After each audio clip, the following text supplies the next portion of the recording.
अब हम पढ़ेंगे 7वां चैप्टर मानवीय पर्यावरण के बारे में, जो कि बस्तियां, परिवहन एवं संचार होगा। अध्याय 1 में आप पढ़ चुके हैं कि प्रारंभिक मानव भोजन, वस्त्र एवं आवास के लिए पूर्ण रूप से प्रकृति पर निर्भर था, लेकिन समय के साथ उसने नए कौशल विकसित करके खाद्य पदार्थों का उत्पादन, घर बनाने, यातायात एवं संचार के बेहतर साधनों का विकास किया। इस प्रकार उसने अपने आवास के वातावरण को अपने अनुकूल बनाया। उसमें से आती है पहले बस्तियां। वे स्थान है जहां लोग अपने लिए घर बनाते हैं। प्रारंभिक मनुष्य वृक्षों एवं गुफाओं में निवास करते थे। जब उन्होंने फसलें उगाना प्रारंभ किया तो उनके लिए एक जगह अस्थायी घर बनाना आवश्यक हो गया। बस्तियों का विकास नदी घाटियों के निकट हुआ था, क्योंकि वहां पर्याप्त मात्रा में जल उपलब्ध था एवं भूमि उपजाऊ थी। व्यापार, वाणिज्य एवं विनिर्माण के विकास के साथ ही मानव बस्तियां बड़ी होती गई। नदी घाटी के निकट बस्ती पनपने लगी एवं सभ्यता का विकास हुआ।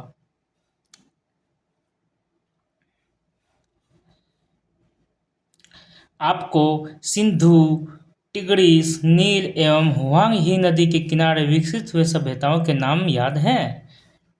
चलिए, बस्तियां अस्थायी या अस्थायी हो सकती है। जो बस्तियां कुछ समय के लिए बनाई जाती है उन्हें अस्थायी बस्तियां कहते हैं। घने जंगलों, गर्म एवं ठंडे रेगिस्तानों तथा पर्वतों के निवासी अक्सर अस्थायी बस्तियों में नहीं रहते हैं। वे आखेट, संग्रहण, स्थानांतरी, कृषि एवं ऋतु प्रवास करते हैं। यद्यपि अधिकांश बस्तियां आज भी अस्थायी बस्तियां हैं। इन बस्तियों में लोग रहने के लिए घर बनाते हैं।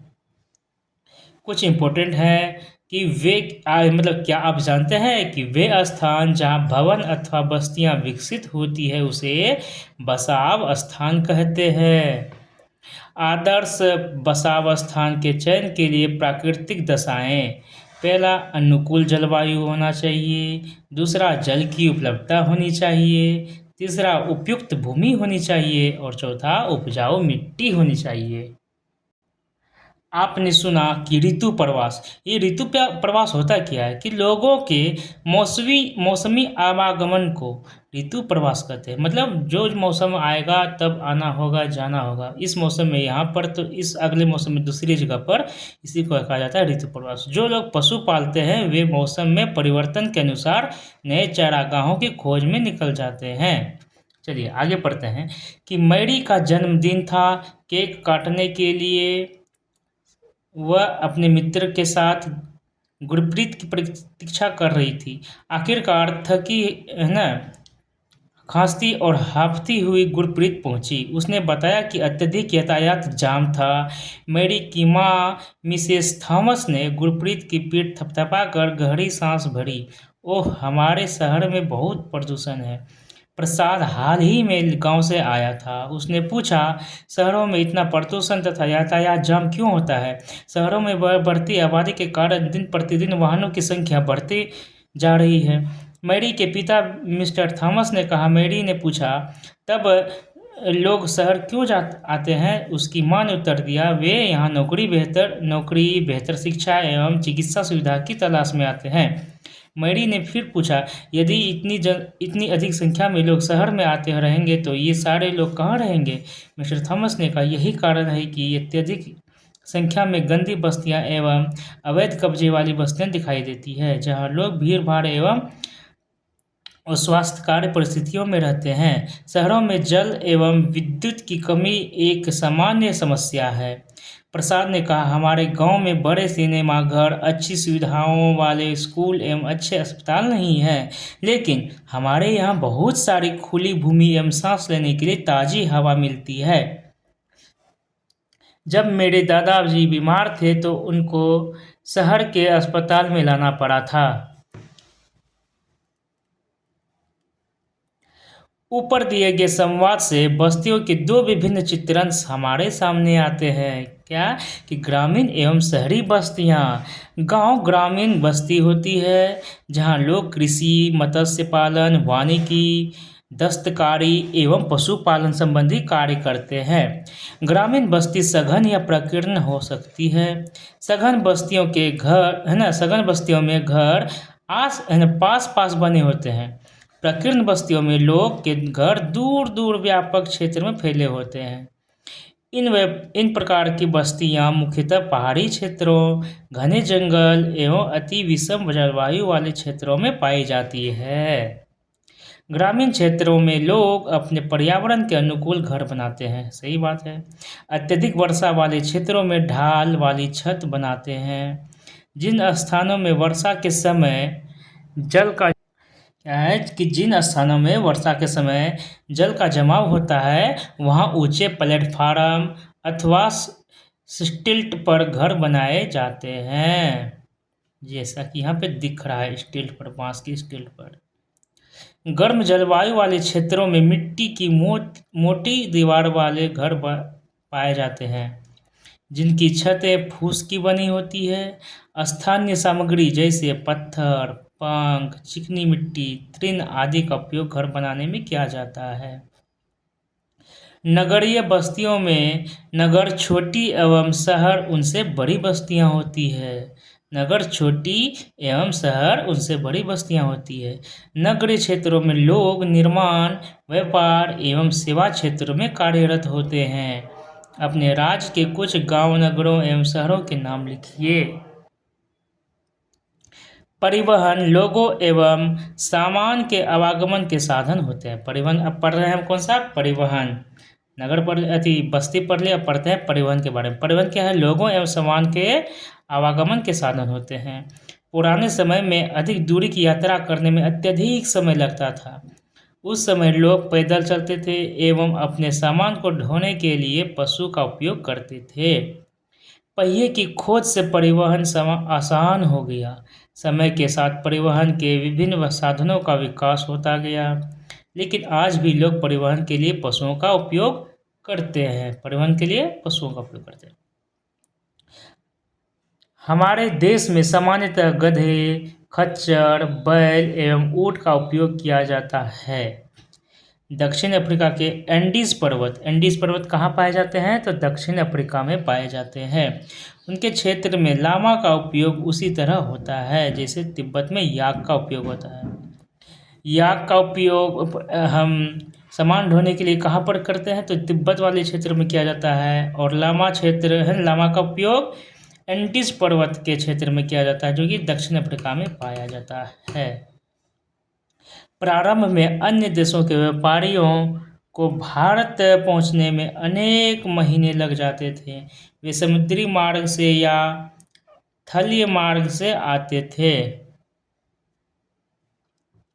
हवाई यात्रा ने परिवहन को द्रुत बना दिया। आज भारत से यूरोप की यात्रा करने में केवल 6 से 8 घंटे का समय लगता है। इस प्रकार परिवहन के आधुनिक साधन समय एवं ऊर्जा की बचत करते हैं। क्या है कि आप बर्फ से बने आवास कहाँ पाते हैं, उन्हें कौन बनाता है एवं वे क्या कहलाते हैं? ये इग्लू कहलाते हैं। चलिए पढ़ते हैं आगे। परिवहन के 4 मुख्य साधन हैं। पहला सड़क मार्ग, दूसरा रेल मार्ग, तीसरा जल मार्ग एवं चौथा वायु मार्ग। ठीक है।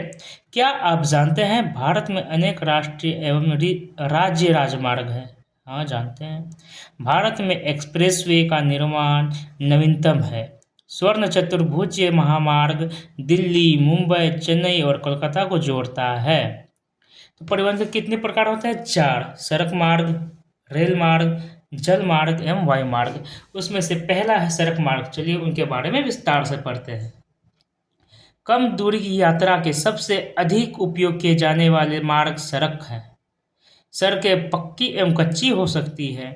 मैदानी क्षेत्रों में सड़कों का घना जाल बिछा हुआ है। मैदानी क्षेत्रों में सड़कों का घना जाल बिछा हुआ है। मरुस्थलों, वनों एवं ऊंचे पर्वत जैसे स्थानों पर भी सड़कें बनी हुई है। हिमालय पर्वत पर मनाली लेह राजमार्ग विश्व के सबसे ऊंचे सड़क मार्गों में से एक है। हिमालय पर्वत पर मनाली में जो होता है मनाली लेह राजमार्ग, ये विश्व के सबसे ऊंचे सड़क मार्गों में से एक है। भूमिगत सड़कों को भूमिगत मार्ग या सबवे कहते हैं। सबवे किसे कहते हैं? जो कि भूमि के अंदर से चलती है वह मार्ग। फ्लाईओवर उत्थित संरचनाओं के ऊपर बनाए जाते हैं। फ्लाईओवर कहाँ बनाए जाते हैं? उत्थित संरचनाओं के ऊपर। ठीक है, अब आगे पढ़ते हैं रेल मार्ग के बारे में।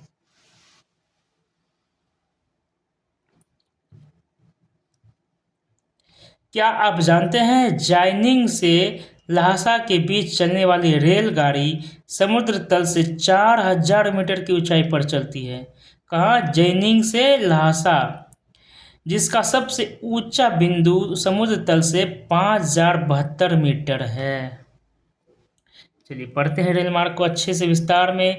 रेल मार्ग के द्वारा तीव्रता से हम एवं कम खर्च में लोगों का आवागमन एवं भारी सामान को ढोने का कार्य होता है। वाष्प के इंजन की खोज एवं औद्योगिक क्रांति ने रेल परिवहन के तीव्र विकास में सहायता प्रदान की। डीजल एवं विद्युत इंजनों ने व्यापक रूप से वाष्प के इंजनों का स्थान ले लिया। सुपरफास्ट रेलगाड़ियों से परिवहन की गति और तीव्र हो गई है। मैदानी भागों में रेल मार्गों का जाल व्यापक रूप से फैला है।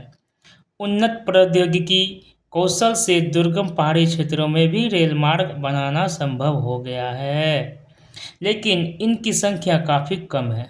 भारतीय रेल मार्गों का जाल भली भांति विकसित है। यह एशिया में सबसे बड़ा है। भारतीय रेल मार्ग का जाल भली भांति क्या है? विकसित है, और यह एशिया में सबसे बड़ा है भारतीय रेल मार्ग। क्या आप जानते हैं ट्रांस साइबेरियन रेल मार्ग विश्व में सबसे लंबा रेल मार्ग है? ट्रांस साइबेरियन रेल मार्ग विश्व में सबसे लंबा रेल मार्ग है। मतलब बोला जाए कि विश्व का सबसे लंबा रेल मार्ग कौन सा है? ट्रांस साइबेरियन, जो पश्चिमी रूस के इस इलाके से हैं। ये रूस है ना, ये इस इलाके से लेकर के यहाँ से आते हुए ऐसे ऐसे ऐसे करते हुए लास्ट तक चलती है। जो पश्चिमी रूस से सेंट पीटर्सबर्ग से प्रशांत महासागरीय तट पर स्थित व्लादिवोस्टक है ना, व्लादिवोस्टक तक जाता है। अब पढ़ते हैं जल मार्ग के बारे में। पहले सड़क मार्ग, रेल मार्ग पढ़ लिए, अब जल मार्ग के बारे में पढ़ते हैं। आप पहले पढ़ चुके हैं कि प्रारंभिक समय में परिवहन के लिए जल मार्ग का उपयोग किया जाता था। अधिक दूरी में भारी एवं बड़े आकार वाले सामानों को ढोने के लिए जल मार्ग सबसे सस्ता साधन होता है। अधिक दूरी एवं भारी एवं बड़े आकार वाले सामानों को ढोने के लिए जलमार्ग सबसे सस्ता साधन होता है। ये मुख्यतः दो प्रकार के होते हैं, एक अंतर्देशीय जलमार्ग एवं समुद्री मार्ग। नाव्य नदियों एवं झीलों का उपयोग अंतर्देशीय जलमार्ग के लिए किया जाता है या होता है। कुछ महत्वपूर्ण अंतर्देशीय जलमार्ग है, जैसे गंगा ब्रह्मपुत्र नदी तंत्र, उत्तरी अमेरिका में ग्रेट लेक एवं अफ्रीका में नील नदी, यह अंतर्देशीय जलमार्ग का उदाहरण। समुद्री एवं महासागरीय मार्गों का उपयोग सामान्यतः व्यापारिक माल एवं सामान को एक देश से दूसरे देश पहुंचाने के लिए करते हैं। ये मार्ग पत्तनों से जुड़े होते हैं। पत्तन मतलब इनका पोर्ट। विश्व के कुछ महत्वपूर्ण पत्तन हैं। एशिया में सिंगापुर एवं मुंबई। एशिया में कौन सा? सिंगापुर एवं मुंबई एक महत्वपूर्ण पत्तन है। उत्तर अमेरिका में न्यूयॉर्क एवं लॉस एंजिलस। उत्तर अमेरिका में न्यूयॉर्क एवं लॉस एंजिलस, ये सब क्या है? महत्वपूर्ण पत्तन है। दक्षिण अमेरिका में रियो डी जेनेरियो है ना, रियो डी जेनेरियो। अफ्रीका में डरबन एवं केप टाउन। अफ्रीका में डरबन एवं केप टाउन जो है ना महत्वपूर्ण पत्तन है। ऑस्ट्रेलिया में सिडनी, यूरोप में लंदन। क्या आप विश्व के कुछ और पत्तनों के नाम बता सकते हैं?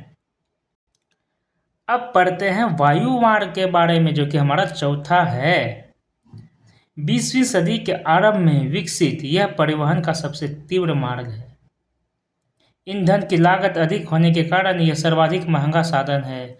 वायु यातायात खराब मौसम जैसे कोहरे एवं तूफान से खूब प्रभावित होता है।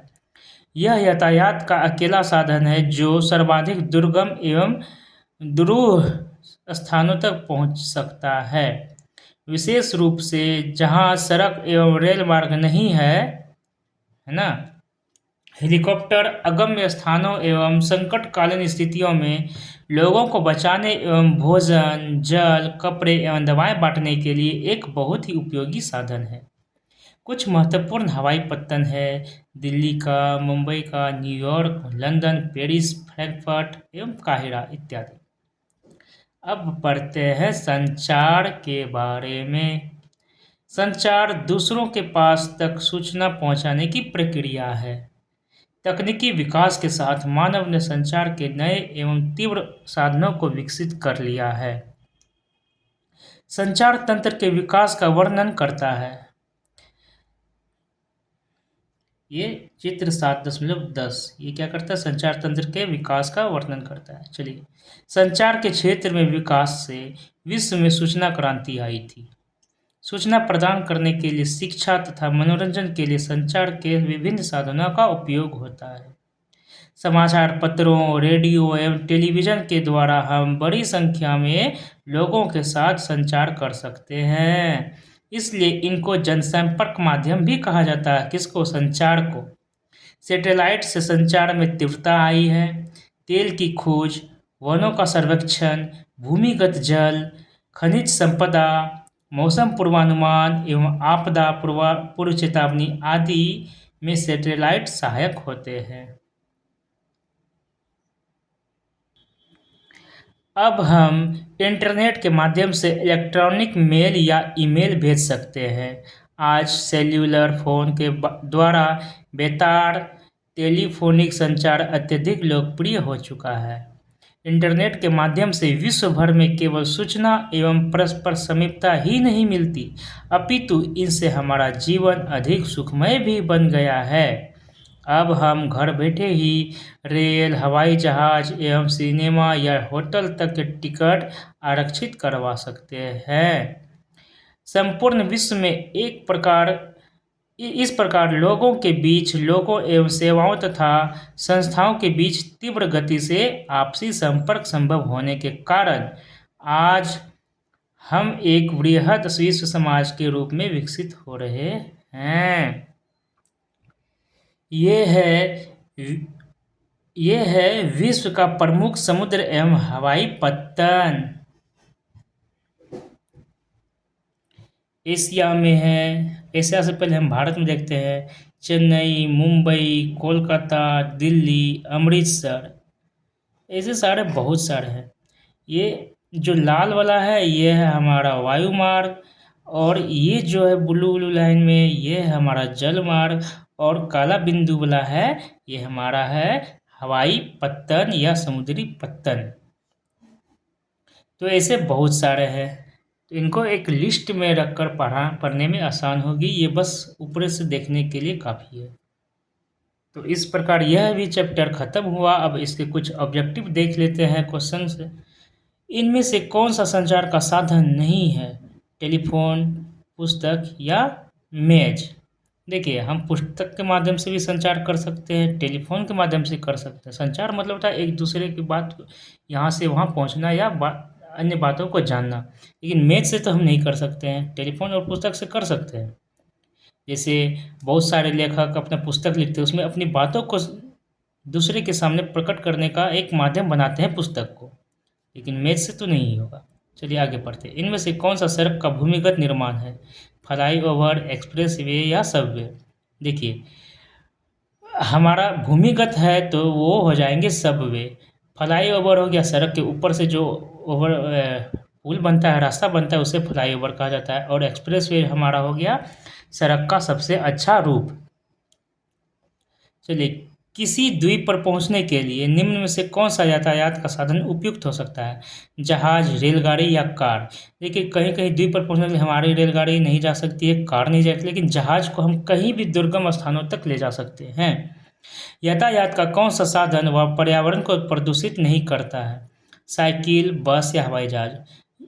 अमूमन अथी यातायात का जो है ना, साइकिल साइकिल जो है हमारे पर्यावरण को प्रदूषित नहीं करती है। बस करती है, हवाई जहाज भी करती है, क्योंकि इन सब में ईंधन जलते हैं, लेकिन साइकिल में नहीं। चलिए अब मिलान का चिन्ह जो है उनको करते हैं। इंटरनेट क्या है? ये अंतर्देशीय इंटरनेट क्या? संचार का एक साधन है। नहर मार्ग क्या है? ये नहर मार्ग, नहर देश में देश के अंदर ही जल मार्ग होता है, तो ये अंतर्देशीय जल मार्ग हो गया। नगरीय क्षेत्र क्या हो गया? क्षेत्र जहाँ लोग उत्पादन, व्यापार एवं सेवा क्षेत्र में कार्य करते हैं। सघन बस्ती क्या हो गया? आसपास निर्मित घरों वाले क्षेत्रों में रहते हैं। तो इस प्रकार यह भी चैप्टर खत्म हुआ। अब अगला पढ़ेंगे 8वां चैप्टर, मानव पर्यावरण, है ना, अन्योन्य क्रिया, उष्णकटिबंधीय एवं उपोष्ण प्रदेश के बारे में। चलिए मिलते हैं अगले चैप्टर में।